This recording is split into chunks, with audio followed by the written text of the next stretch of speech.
Hello students. आज जो है नया चैप्टर स्टार्ट करेंगे केमिकल इक्विलिब्रियम। तो इसमें सबसे पहले रिवर्सिबल और इरिवर्सिबल रिएक्शन को जानिए। जैसे ए से बी बन गया, मतलब ए से बी बन सकता है लेकिन बी से ए नहीं बन सकता है, तो इस टाइप के रिएक्शन को इरिवर्सिबल रिएक्शन कहेंगे। और ये सिंगल एरो से रिप्रेजेंट होता है, एरो सिर्फ बी की तरफ, मतलब ए से सिर्फ बी ही बनेगा। और दूसरा है इरिवर्सिबल रिएक्शन, मतलब डबल एरो से रिप्रेजेंट कर रहे हैं। तो ए से तो बी बन रहा है फॉरवर्ड, लेकिन बी जो है वो भी ए में कन्वर्ट हो जा रहा है, मतलब बैकवर्ड रिएक्शन। तो दोनों डायरेक्शन में अगर रिएक्शन जा सकता है तो उसको रिवर्सिबल रिएक्शन कहते हैं। रिवर्सिबल मतलब रिएक्शन रिवर्स में भी जा सकता है।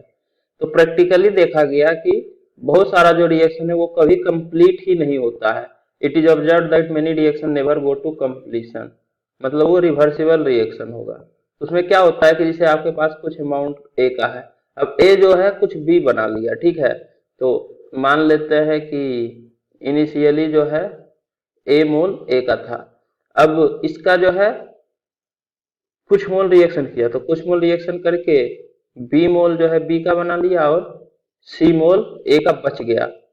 अब फर्दर ये बी भी है तो बी से भी ए बन सकता है, मतलब फिर बी अमाउंट बी का जो है वो कुछ रिएक्शन करके ए में चला जाएगा और सी अमाउंट जो है ये भी फर्दर रिएक्शन करके बी में जाएगा। तो ये कभी कंप्लीट ही नहीं हो रहा है, ए बी में जा रहा है और बी ए में जा रहा है। इस कारण से रिएक्शन कभी कंप्लीट ही नहीं हो पा रहा है।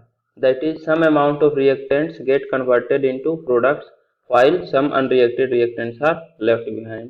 तो कुछ रिएक्टेंट का अमाउंट जो है वो प्रोडक्ट में कन्वर्ट हो जाता है, लेकिन कुछ अमाउंट लेफ्ट बच जाता है अनरिएक्टेड, क्योंकि ये पूरा पूरा जा ही नहीं सकता है, कुछ जाता है, कुछ बी का भी आ जाता है, लेकिन कुछ टाइम के बाद ऐसा होगा ए और बी, जैसे ये जो है रिवर्सिबल रिएक्शन है। मान लेते हैं कि कोई टाइम टी पे ए का सी मोल है और बी का बी मोल है। इसके बाद हमेशा जो है ए का सी मोल ही रह रहा है और बी का बी मोल ही रह रहा है। मतलब जैसे ए का जो है मान लेते हैं एक मोल बी में कन्वर्ट हो गया, तो इसका सी माइनस वन होना चाहिए। और जितना देर में ए का एक मोल बी में कन्वर्ट हो गया उतना ही देर में बी का भी एक मोल ए में कन्वर्ट हो गया। तो एक मोल तो घटा बी में कन्वर्ट होने के कारण, लेकिन बी का एक मोल फर्दर रिएक्ट करके ए बना लिया, तो माइनस वन हुआ फिर प्लस वन हो गया, मतलब ए का जो अमाउंट सी ही रह गया। सिमिलरली बी का एक मोल तो बना था ए से, लेकिन एक मोल ये फर्दर बी बना लिया, सॉरी रिवर्सिबल रिएक्शन होने के कारण। तो एक मोल बढ़ा लेकिन एक मोल घट भी तो गया ए में कन्वर्ट होने के कारण, तो फाइनली बी ही है। तो कुछ टाइम के बाद जब कंपोजिशन जो है रिएक्टेंट और प्रोडक्ट का सेम हो जाए तो उस टाइम को हम लोग बोलते हैं कि ये रिएक्शन इक्विलिब्रियम अटेंड किया। कंप्लीट तो नहीं होगा क्योंकि ए से बी में और बी से ए में कन्वर्जन हो रहा है, रिएक्शन हो रहा है, ए जो है बी में कन्वर्ट हो रहा है और बी जो है ए में कन्वर्ट हो रहा है, लेकिन उसका अमाउंट अब फिक्स हो गया। तो इस वाले स्टेट को इक्विलिब्रियम स्टेट कहते हैं कि ना तो अब ए का अमाउंट घट रहा है या बढ़ रहा है, ना ही बी का अमाउंट घट रहा है बढ़ रहा है, क्योंकि दोनों का रेट ऑफ रिएक्शन सेम हो गया। मतलब जितना रेट से रिएक्शन फॉरवर्ड जा रहा है उतना ही रेट से रिएक्शन बैकवर्ड भी जा रहा है। तो इक्विलिब्रियम पे rate of forward reaction is equal to rate of backward reaction होता है, मतलब जितना रेट से रिएक्शन फॉरवर्ड की तरफ जा रहा है उतना ही रेट से रिएक्शन बैकवर्ड भी जा रहा है। और रिवर्सिबल रिएक्शन को डबल एरो से रिप्रेजेंट करते हैं, ये वाला एरो ए से बी में कन्वर्ट होने के लिए और ये वाला एरो बी से ए में कन्वर्ट होने के लिए। तो दोनों डायरेक्शन में रिएक्शन जा रहा है, इसलिए डबल एरो से रिवर्सिबल रिएक्शन को रिप्रेजेंट करते हैं। और सिंगल एरो है मतलब ए से सिर्फ बी ही बन रहा है, बी जो है फर्दर ए में रिएक्शन नहीं कर रहा है, तो इसको इरिवर्सिबल रिएक्शन कहते हैं। तो some unreacted reactants are left behind, reversible reaction में ही ऐसा होता है। When such a stage is get reached in a chemical reaction where the composition of the system get fixed with time, then it is said that the reaction has attained the state of equilibrium। तो वैसा stage जहां पे कि chemical reaction में system का composition fix हो जाए, मतलब अमाउंट ऑफ रिएक्टेंट और प्रोडक्ट फिक्स हो जाए, ए का भी अमाउंट और बी का भी अमाउंट फिक्स हो जाए। मतलब एक स्टेज के बाद ना तो ए का अमाउंट चेंज हो रहा है ना बी का अमाउंट चेंज हो रहा है, तो उस स्टेज को बोलेंगे कि रिएक्शन जो है इक्विलिब्रियम अटेंड कर लिया, अब कोई चेंज नहीं होगा रिएक्शन में। इसके बाद ये पॉइंट ध्यान रखिएगा, for a general reversible reaction at equilibrium concentration oblique partial pressure of reactant and product become constant with time. तो किसी भी जनरल रिवर्सिबल रिएक्शन के लिए इक्विलिब्रियम के बाद जो है कंसंट्रेशन और पार्शियल प्रेशर जो है रिएक्टेंट और प्रोडक्ट का कांस्टेंट हो जाता है। मतलब जैसे ए और बी का नंबर ऑफ मोल फिक्स हो गया और ये किसी कंटेनर में रिएक्शन हो रहा होगा, तो इसका कंसंट्रेशन अगर लिक्विड होगा तो कंसंट्रेशन आप निकाल सकते हैं, मोलेलिटी कुछ भी, तो वो फिक्स रहेगा क्योंकि नंबर ऑफ मोल फिक्स है, वॉल्यूम ऑफ सॉल्यूशन फिक्स है, सब कुछ फिक्स है, तो कंसंट्रेशन जो होगा वो फिक्स हो जाएगा। सिमिलरली अगर कोई भी गैस है तो गैस का पार्शियल प्रेशर फिक्स रहेगा क्योंकि नंबर ऑफ मोल जो है उस प्रोडक्ट या रिएक्टेंट का, मतलब जो गैसियस स्टेट में है उस एलिमेंट का या उस मॉलिक्यूल का नंबर ऑफ मोल फिक्स है, तो partial pressure equal to number of mole of A into R T upon V. Volume भी फिक्स है तो पार्शियल प्रेशर फिक्स रहेगा इक्विलिब्रियम के बाद, क्योंकि इक्विलिब्रियम के बाद नंबर ऑफ मोल चेंज नहीं होगा, कंपोजिशन चेंज नहीं होगा, तो इसलिए कंसंट्रेशन और पार्शियल प्रेशर जो है रिएक्टेंट और प्रोडक्ट का कांस्टेंट हो जाता है टाइम के साथ। अब rate of forward reaction equal to rate of backward reaction होना चाहिए, मतलब जितना रेट से फॉरवर्ड रिएक्शन होगा उतना ही रेट से बैकवर्ड रिएक्शन होना चाहिए, तभी इक्विलिब्रियम अटेंड करेगा। अगर रेट ऑफ फॉरवर्ड रिएक्शन और बैकवर्ड रिएक्शन इक्वल नहीं है तो इक्विलिब्रियम अटेंड नहीं करेगा। इसको R F, rate of forward reaction को आर एफ से डिनोट किए हैं और रेट ऑफ बैकवर्ड रिएक्शन को आर बी से डिनोट किए हैं, तो R F equal to R B होगा।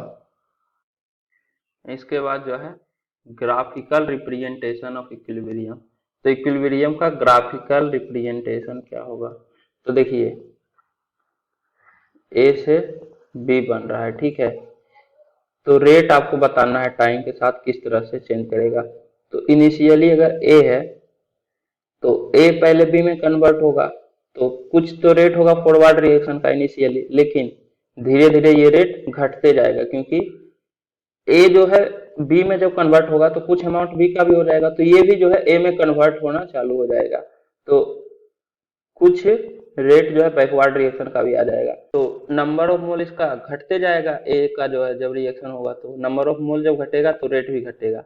इसको आप इस तरह से सोचिए कि नंबर ऑफ मोल घटते घटते घटते घटते जीरो हो गया, लेकिन जीरो होगा नहीं क्योंकि इरिवर्सिबल रिएक्शन नहीं है, तो जब जीरो हो जाएगा तो अब ये फर्दर रिएक्शन ही नहीं कर सकता, मतलब इसका रेट जीरो होना चाहिए, तो नंबर ऑफ मोल घटेगा तो रेट भी घटते जाता है, तो इसलिए जब ये रिएक्शन करेगा तो रेट ऑफ फॉरवर्ड रिएक्शन घटेगा, और इसका अमाउंट बन रहा है तो बन रहा है तो रेट ऑफ बैकवर्ड रिएक्शन बढ़ेगा, क्योंकि इनिशियली तो ये जीरो था, लेकिन ए जब बी में कन्वर्ट हुआ तो बी का कुछ अमाउंट बनते चला गया, तो बनते बनते बनते बनते मतलब जब बनते गया तो रेट ऑफ बैकवर्ड रिएक्शन बढ़ते गया, तो रेट ऑफ बैकवर्ड रिएक्शन बढ़ेगा टाइम के साथ और रेट ऑफ फॉरवर्ड रिएक्शन घटेगा टाइम के साथ। तो ये घटते घटते तब तक घटेगा जब तक कि बैकवर्ड रिएक्शन का रेट फॉरवर्ड रिएक्शन के बराबर ना हो जाए, और जहां पे ऐसा होगा वहां पे आप बोलिएगा कि इक्विलिब्रियम अटेंड कर लिया। अब रेट ऑफ फॉरवर्ड रिएक्शन ना घटेगा और रेट ऑफ बैकवर्ड रिएक्शन भी नहीं घटेगा। क्यों? क्योंकि इस टाइम के बाद ए का अमाउंट अगर बी मोल है और बी का अमाउंट सी मोल है तो अब यही अमाउंट एज इट इज रहेगा, क्योंकि जितना ए रिएक्ट करेगा उतना ही ए बन जाएगा बी के रिएक्शन से, तो नंबर ऑफ मोल ए का बी ही रहेगा और सिमिलरली नंबर ऑफ मोल जो है बी का सी ही रहेगा, क्योंकि जितना मोल बी का रिएक्ट करके ए बनाएगा उतना ही मोल ए से बी बन जाएगा, मतलब एज इट इज रहेगा। तो नंबर ऑफ मोल सेम रहेगा तो रेट ऑफ बैकवर्ड रिएक्शन भी एज इट इज रहेगा और रेट ऑफ फॉरवर्ड रिएक्शन भी एज इट इज रहेगा, और ये दोनों इक्वल हो गया, तो rate of forward reaction equal to rate of backward reaction हो गया, तो मतलब इस पॉइंट पे आप बोल सकते हैं कि रिएक्शन इक्विलिब्रियम अटेंड कर लिया। इसके बाद जो है ये स्ट्रेट लाइन, मतलब रेट ऑफ रिएक्शन चेंज नहीं होगा, ना फॉरवर्ड रिएक्शन का ना बैकवर्ड रिएक्शन का। इसके बाद नेक्स्ट ये जो ग्राफ है, तो यहाँ पे देखिए ये कभी इक्विलिब्रियम अटेंड ही नहीं किया, क्योंकि रेट ऑफ फॉरवर्ड रिएक्शन घट गया, फिर रेट ऑफ बैकवर्ड रिएक्शन बढ़ते चला गया, ये दोनों कभी इक्वल हुआ ही नहीं, तो ये इक्वल किसी पॉइंट पे जाके हुआ नहीं, तो ये इक्विलिब्रियम अटेंड ही नहीं किया। ये जो रिएक्शन है मतलब ए से बी जो है, जितना रेट से ए बन रहा है मतलब इस पॉइंट के बाद स्ट्रेट लाइन हो जाना चाहिए। इसके बाद बैकवर्ड रिएक्शन का रेट बढ़ गया और फॉरवर्ड रिएक्शन का रेट घट गया। मतलब ए तो कम तेजी से घट रहा है, मतलब सी है तो इसका एक ही मोल घटा, लेकिन बी तेजी से बन रहा है। Sorry, rate of backward reaction मतलब बी जो है तेजी से रिएक्ट कर रहा है, बैकवर्ड रिएक्शन बढ़ गया। मतलब बी जो है जितना देर में ए का एक मोल रिएक्ट किया होगा, बी का 2 मोल ए में कन्वर्ट हो गया होगा, तो +2, मतलब सी +1। तो ए का अमाउंट बढ़ते चला जाएगा और बी का अमाउंट घटते चला जाएगा, क्योंकि रेट ऑफ बैकवर्ड रिएक्शन इस पॉइंट के बाद बढ़ते जा रहा है, जबकि फॉरवर्ड रिएक्शन का रेट घटते जा रहा है। तो ये ग्राफ इक्विलिब्रियम को रिप्रेजेंट कर ही नहीं रहा है, कर भी नहीं सकता है, क्योंकि rate of forward reaction not equal to rate of backward reaction. हाँ, इस वाले पॉइंट पे इक्विलिब्रियम अटेंड हो सकता था जब इसके बाद फ्लैट लाइन हो जाता तब, लेकिन फ्लैट लाइन हुआ ही नहीं। बैकवर्ड रिएक्शन का रेट बढ़ते चला गया और फॉरवर्ड रिएक्शन का रेट घटते चला गया। तो आप बोल सकते हैं no equilibrium is represented by this type of graph. तो इस टाइप के ग्राफ से इक्विलिब्रियम को कभी रिप्रेजेंट नहीं कर सकते हैं। इसके बाद थर्ड है concentration with respect to time. तो देखिए, कंसंट्रेशन जो है टाइम के साथ, कंसंट्रेशन ऑफ रिएक्टेंट और कंसंट्रेशन ऑफ प्रोडक्ट। तो हाँ, ये इक्विलिब्रियम को रिप्रेजेंट कर रहा है। ए से बी बन रहा है, ठीक है। तो इनिशियली रिएक्टेंट ही होगा, क्योंकि इनिशियली प्रोडक्ट का कंसंट्रेशन 0 दे रहा है, मतलब बी का अमाउंट 0 है और रिएक्टेंट का कुछ अमाउंट है इनिशियली, तो इसका कुछ कंसंट्रेशन है। अब ए से जब बी बनेगा तो रिएक्टेंट का कंसंट्रेशन घटते जाएगा और बी बन रहा है तो प्रोडक्ट का कंसंट्रेशन बढ़ते जाएगा। एक पॉइंट के बाद दोनों का कंसंट्रेशन फिक्स हो गया, मतलब ए और बी का कंपोजिशन फिक्स हो गया। कंपोजिशन बराबर हो जरूरी थोड़ी है, मतलब ए और बी का नंबर ऑफ मोल सेम हो जाए ऐसा तो कोई जरूरी नहीं है।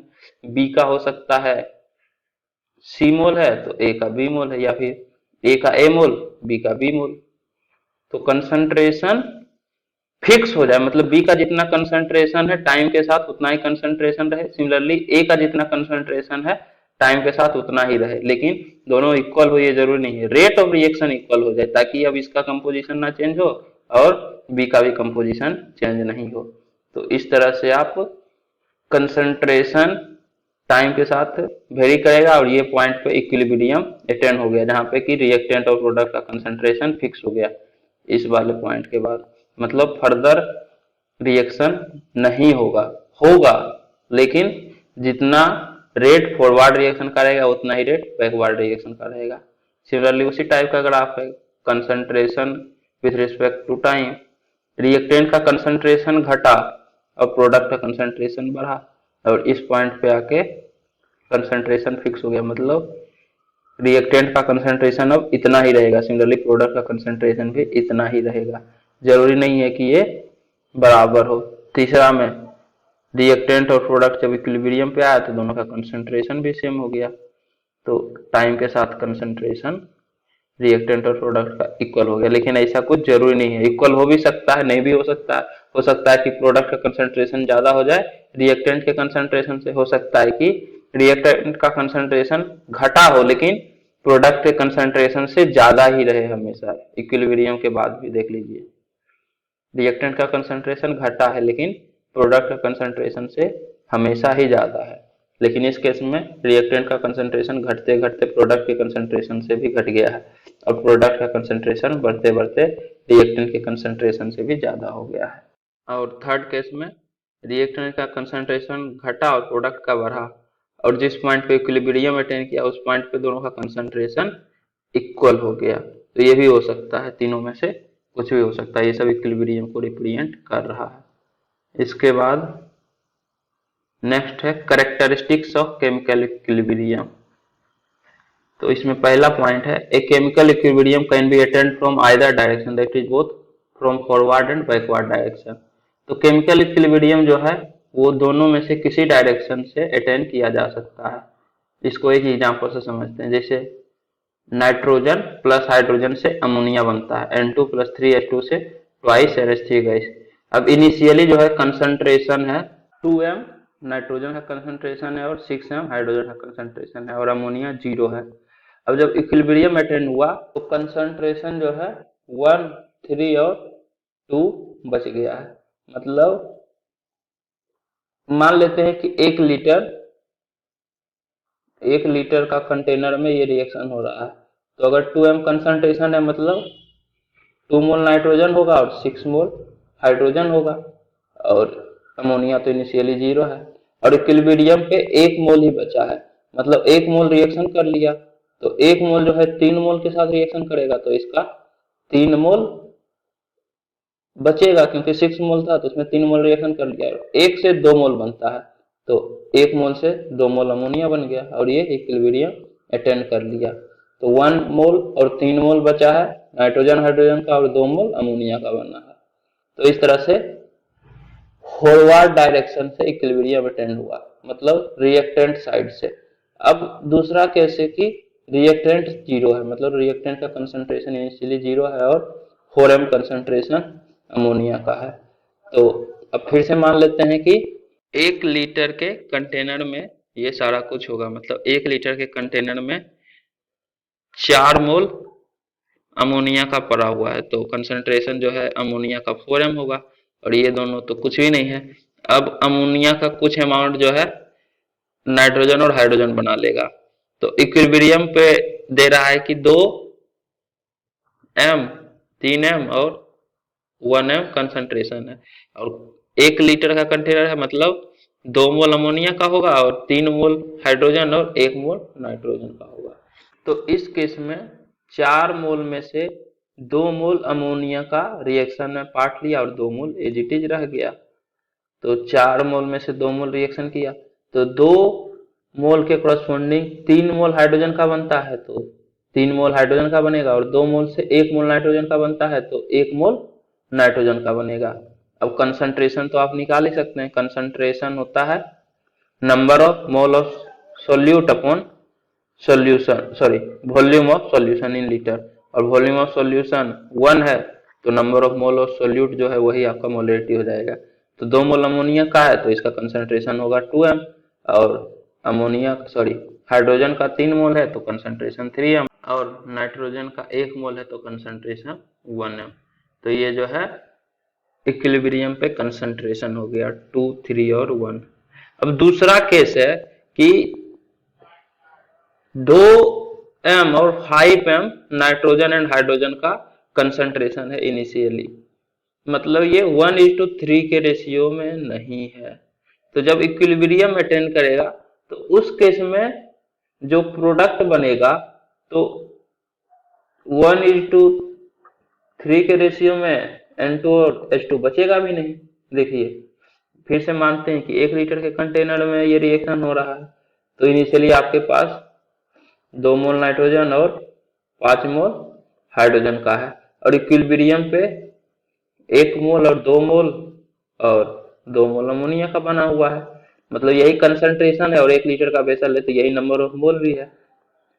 तो 2 मोल में से 1 मोल रिएक्शन किया है, ठीक है, तो 1 मोल जब रिएक्शन किया तो 2 मोल अमोनिया का बनेगा, 1 मोल के कॉरस्पॉन्डिंग 2 मोल बनता है और यहाँ पे 5 मोल है तो 1 मोल के साथ 3 मोल ही रिएक्शन करता है, मतलब 2 मोल अनरिएक्टेड बच जाएगा, ठीक है। तो 2 मोल अनरिएक्टेड बचा, 3 मोल रिएक्शन किया है तो 3 मोल के कॉरस्पॉन्डिंग 2 मोल बनता है तो 3 मोल से 2 मोल अमोनिया का बन गया।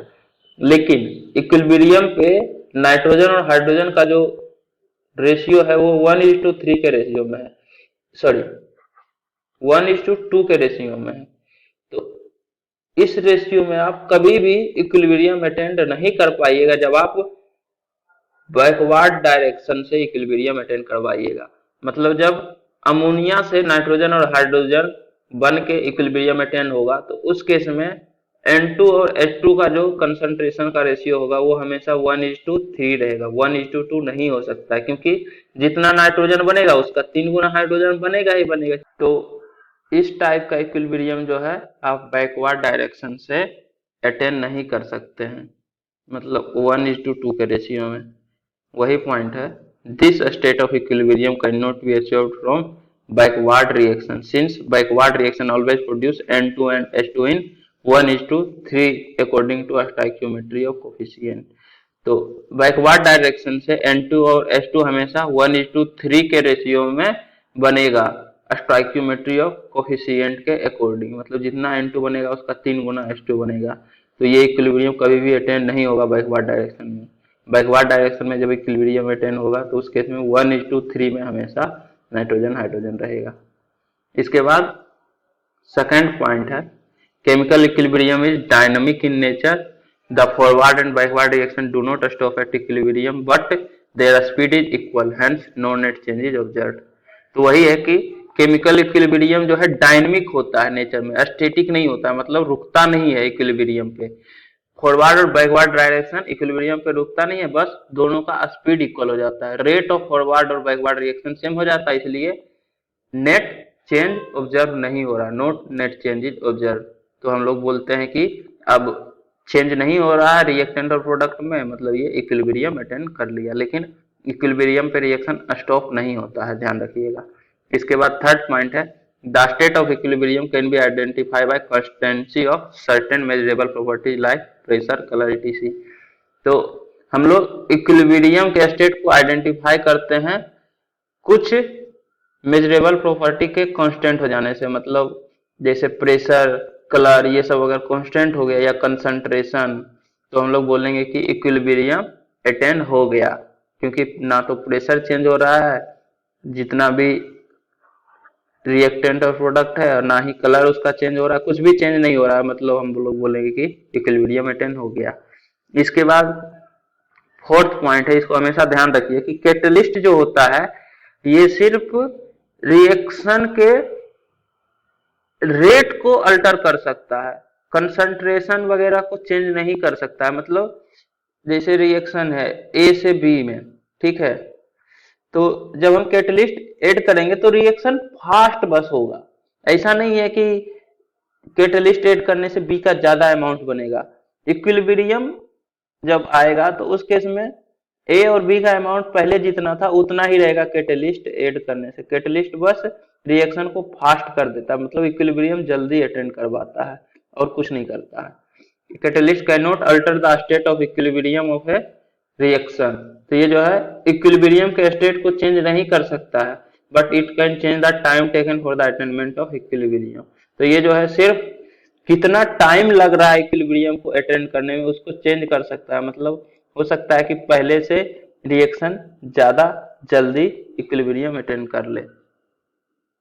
इसके बाद फिफ्थ पॉइंट है equilibrium state of a reaction can be affected by factors like pressure, volume, temperature, concentration etc। It is based upon Le Chatelier principle. तो किसी भी रिएक्शन का जो इक्विलिब्रियम स्टेट होता है, मतलब ए से बी ये जो रिएक्शन है ये इक्विलिब्रियम अटेंड कर लिया, अब आप अगर प्रेशर, टेम्परेचर ये सब चेंज कीजिएगा तो हो सकता है कि इक्विलिब्रियम स्टेट चेंज हो जाए। मतलब जैसे पहले से जो रिएक्शन इक्विलिब्रियम में अटेंड किया हुआ है, हो सकता है इसका ए और बी का बी अमाउंट है इक्विलिब्रियम पे, अब प्रेशर या टेम्परेचर ये सब चेंज कीजिएगा तो हो सकता है जो अब इक्विलिब्रियम अटेंड होगा तो उस केस में ए का सी और बी का डी अमाउंट रहे इक्विलिब्रियम पे। तो इक्विलिब्रियम स्टेट को हम लोग अफेक्ट कर सकते हैं प्रेशर चेंज करके, वॉल्यूम चेंज करके, टेम्परेचर चेंज करके या कंसंट्रेशन चेंज करके।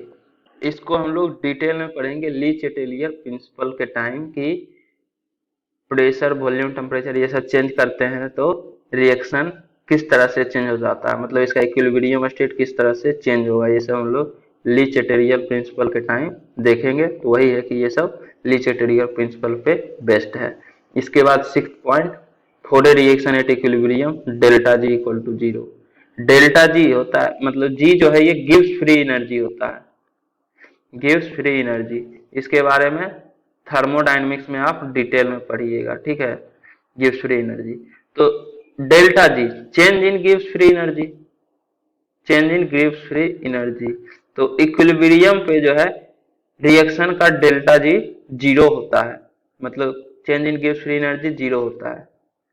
डेल्टा जी जीरो के इक्वल होता है, delta G not equal to zero नहीं होगा, इक्विलिब्रियम पे डेल्टा जी जीरो होगा। हाँ, अगर स्टैंडर्ड स्टेट पे इक्विलिब्रियम अटेंड है तो उस केस में डेल्टा जी जो है डेल्टा जी नोट के इक्वल होता है, और इक्विलिब्रियम पे है मतलब delta G nought equal to zero होगा। जी नोट जो है स्टैंडर्ड स्टेट के लिए रिप्रेजेंट करते हैं, ये सब हम डिटेल में थर्मोडायनेमिक्स के टाइम पढ़ेंगे। तो स्टैंडर्ड स्टेट में डेल्टा जी जो है डेल्टा जी नोट के बराबर होता है, और इक्विलिब्रियम भी अटेन है स्टैंडर्ड स्टेट में, तो इक्विलिब्रियम के लिए तो डेल्टा जी जीरो के इक्वल होना चाहिए, मतलब delta G equal to delta G nought equal to zero. तो स्टैंडर्ड कंडीशन में अगर इक्विलिब्रियम अटेंड है तो उस केस में delta G nought equal to zero होगा। ऐसे डेल्टा जी इक्वल टू ही जीरो होता है, हमेशा इक्विलिब्रियम पे डेल्टा जी नोट जीरो के इक्वल नहीं होगा, तो ये ध्यान रखिएगा। अब जो है अगले लेक्चर में इक्विलिब्रियम कांस्टेंट ये देखेंगे, ठीक है। जब ये इक्विलिब्रियम अटेंड करेगा तो इन सभी को डिटेल में जानने के लिए कुछ कांस्टेंट वगैरह का जरूरत पड़ता है, तो वो सब देखेंगे। उम्मीद करता हूँ कि आपको ये वीडियो पसंद आई होगी। यदि आपको ये वीडियो पसंद आई है तो इसे लाइक करें, कमेंट करें और अपने दोस्तों के बीच शेयर करना ना भूलें। Thank you.